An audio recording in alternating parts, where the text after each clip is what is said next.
aujourd'hui et nous célébrons, n'est-ce pas, la fête des mères. J'avais vu quelque part où quelqu'un avait dit ceci, que le plus grand, j'utilise le mot anglais shift, et le shift est un intervalle de temps que les compagnies utilisent ici aux États-Unis pour les travailleurs. Par exemple, certaines personnes peuvent avoir un shift de 8 heures. En d'autres termes, elles travailleront pour une durée de 8 heures et après ces 8 heures, la compagnie, pour cette personne, la payera. Donc, il y a des shifts ici. Certains shifts, c'est 8 heures. Certains shifts ont une durée de 12 heures. Par exemple,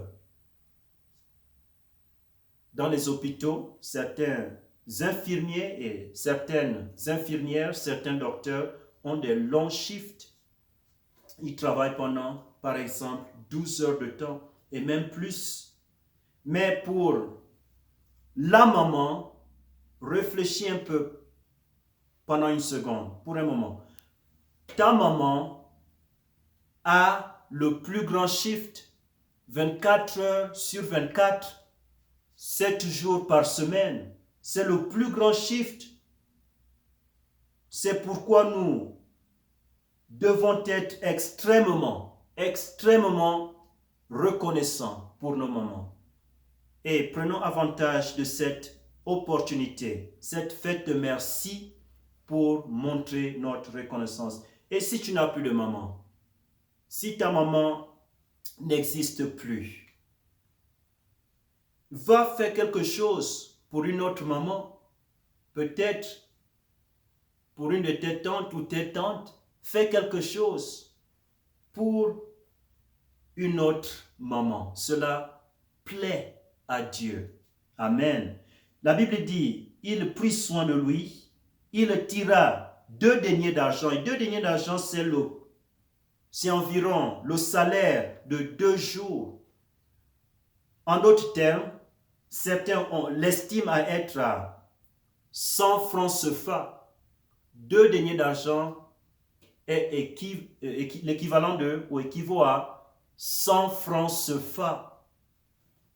Ça, c'est pas beaucoup d'argent. Certainement que ce Samaritain était pauvre, peut-être extrêmement pauvre. Il lui avait donné ce qu'il avait.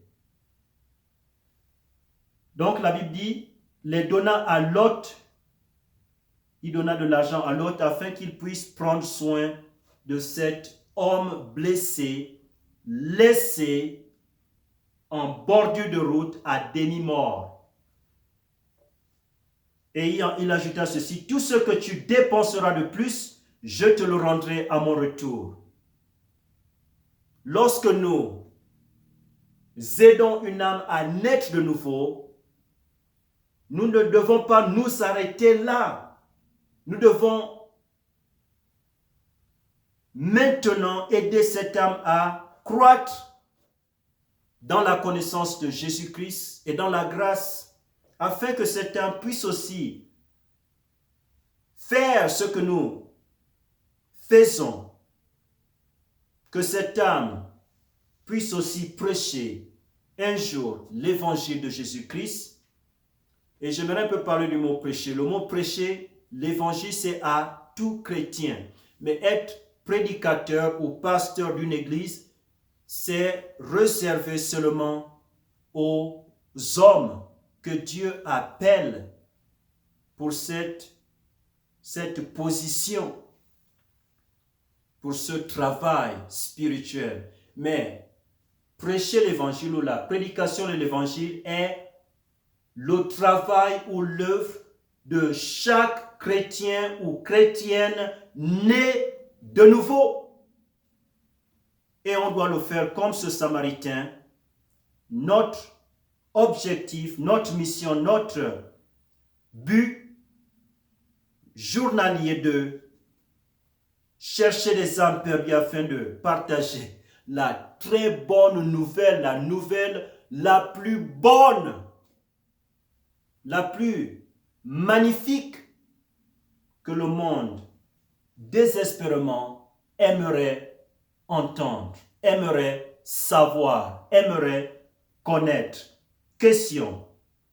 Nous reprenons cette question. Lequel de ces trois te semble avoir été le prochain de celui qui est tombé?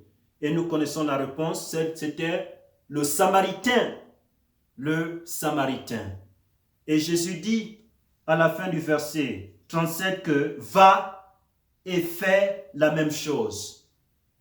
Et c'est ça, l'application de ce message. Le message d'aujourd'hui, ce n'est pas seulement d'aider les gens dans le sens physique, et nous devons le faire même en tant que chrétiens, si on peut, si nos moyens nous le permettent. Mais Dieu met l'accent ici dans le plan spirituel parce que, en début de conversation, si vous vous rappelez très bien, au verset 25, le docteur de la loi posa une question à Jésus-Christ en disant « Maître, que faut-il que je fasse pour hériter de la vie éternelle ?» Donc, faire de même, c'est essayer d'aider les gens à naître de nouveau afin qu'elles puissent obtenir par la foi complète en Jésus-Christ, à travers la prédication de l'évangile, la vie éternelle, une demeure éternelle au paradis. Telle est la leçon donnée ici par Jésus-Christ. Prions. Père éternel, nous te disons merci pour ce message d'aujourd'hui. Merci Seigneur pour la leçon que tu as communiquée à travers ce message. Nous te disons merci Seigneur qu'il y a de l'espoir. Et l'espoir ne vient pas de l'être humain. L'espoir ne vient pas de soi-même. L'espoir vient de toi Seigneur. Qu'il y a de l'espoir pour l'obtention de la vie éternelle. Et cette obtention de cette vie ne vient pas de soi-même, elle ne vient pas du monde, elle ne vient pas des brigands, elle ne vient pas des instruments du diable, elle ne vient pas de ces endroits, mais l'obtention de la vie éternelle vient par le biais de Jésus-Christ, par la réalisation d'abord de son péché et la reconnaissance du prix cher du péché. Et ensuite, de tout cœur, invoquer par la foi le nom de Jésus-Christ. Mettre sa foi dans l'œuvre qu'il a faite, qu'il a achevée à Golgotha, lorsqu'il avait versé son sang précieux afin de payer le prix que nous ne pouvons pas payer. Un prix impayable dans le sens humain que nous ne pouvons pas payer. Et de croire à cela, mettre sa foi qu'il a déjà fait complètement pour nous. Et tu as dit que si nous mettons notre foi en Jésus-Christ et lui seul, comme notre seul, véritable, seul sauveur, nous allons naître de nouveau. Je prie alors que s'il y a quelqu'un sous le son de ma voix qui ne l'a jamais fait, qui est à demi-mort, qui spirituellement a déjà fait couler beaucoup de sang, gravement blessé et à quelques secondes de l'enfer, du lac de feu éternel, peut-être même à un pied de l'enfer, sur le lit de l'hôpital en ce moment, ou qui a une maladie grave.